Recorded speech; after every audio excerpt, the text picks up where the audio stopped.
আকাশেতে লাখ তারা, চাঁদ কিন্তু একটারেই।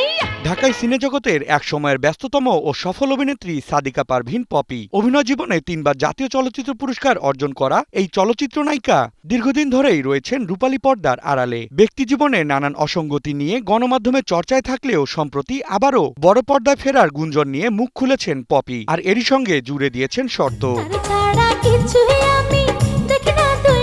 সিনেমার পর্দায় ফেরার প্রসঙ্গে পপি গণমাধ্যমকে জানান, অভিনয় ফেরার জন্য বিভিন্ন মাধ্যম থেকে একাধিক প্রস্তাব পেয়েছেন তিনি। এমনকি তাকে নিয়ে সিনেমা নির্মাণের আগ্রহ প্রকাশ করেছেন অনেক নির্মাতা, কিন্তু এখন তার জীবনের অগ্রাধিকার তার পরিবার। এ সময় তিনি তার বক্তব্যে আরো বলেন, আমি আর সিনেমায় অভিনয় করতে চাই না। আমি আমার স্বামী এবং একমাত্র সন্তানকে নিয়েই সময় কাটাতে চাই। সুখী একটা দাম্পত্য জীবনের মাঝেই আমি আমার জীবনটা পার করে দিতে চাই। তবে কেউ যদি আমার জীবন নিয়ে কোনো বায়োপিক করতে চান, তাহলে অবশ্যই আমি তাতে অভিনয় করব।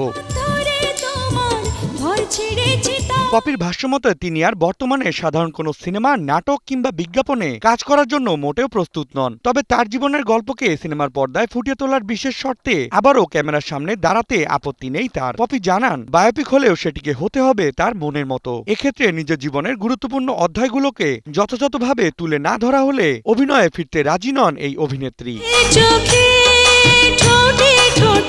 অভিনয় জীবনে নিজের সময়ের জনপ্রিয় নায়িকাদের প্রসঙ্গ টেনে পপি বলেন, একটা সময় চলচ্চিত্রে মৌসুমী আপু, শাবনূরের ব্যাপক দাপট ছিল। সেই সময় আমিও পার করেছি, পূর্ণিমাও পার করেছে। আমাদের ভক্তরা এখনো আমাদের নিয়ে গর্ব করে। তাই যদি বায়োপিকে অভিনয় করি, সেটা যেন দৃষ্টান্তমূলক কোনো বায়োপিক হয়, এমনটাই প্রত্যাশা থাকবে আমার।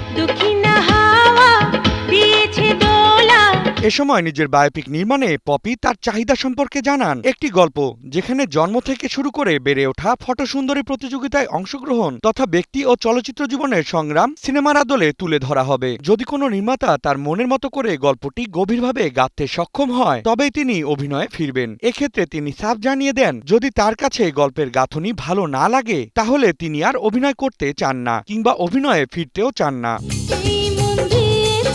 Desk report, News 24।